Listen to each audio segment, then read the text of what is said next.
Koalisi Indonesia Bersatu yang digagas Partai Amanat Nasional, Partai Persatuan Pembangunan, dan Partai Golkar tengah diterpa isu perpecahan. Pasalnya, meski telah memenuhi syarat presidensial threshold, sampai saat ini koalisi tersebut masih belum menentukan siapa capres-cawapresnya. Padahal, pemilu sudah di depan mata, tinggal melangkah 1 tahun ke depan. Adanya perbedaan pendapat antar masing-masing partai di internal turut memperlebar potensi pecahnya koalisi tersebut. Seperti yang terjadi antara PAN dan P3, dua partai ini punya pandangan berbeda soal capres-cawapres. PAN ingin mendukung pasangan Ganjar Erick Thohir, sedangkan PPP meski belum mengusung capresnya, mereka hendak mengusung Sandiaga Erick Thohir dalam pemilu 2024 mendatang. Ironisnya, Golkar yang notabene menjadi motor penggerak koalisi ini juga ikut-ikutan kekeh untuk mengusung sosok lain, yakni Sang Ketua Umum Airlangga Hartarto.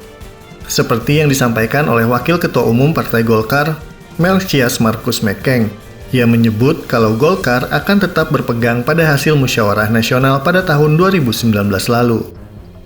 Golkar masih berpegang pada hasil Munas 2019, di mana kita telah sepakat Airlangga Hartarto sebagai calon presiden. Hal senada juga disampaikan oleh juru bicara Partai Golkar, Tantowi Yahya. Ia juga ngotot kalau keputusan Airlangga sebagai capres 2024 harus dipatuhi. Calon Golkar tetap Airlangga Hartarto, itu keputusan Munas yang harus dipatuhi. Kalau ingin merubah, diperlukan keputusan baru yang diambil pada forum setingkat. Itulah tertib organisasi, tertib partai.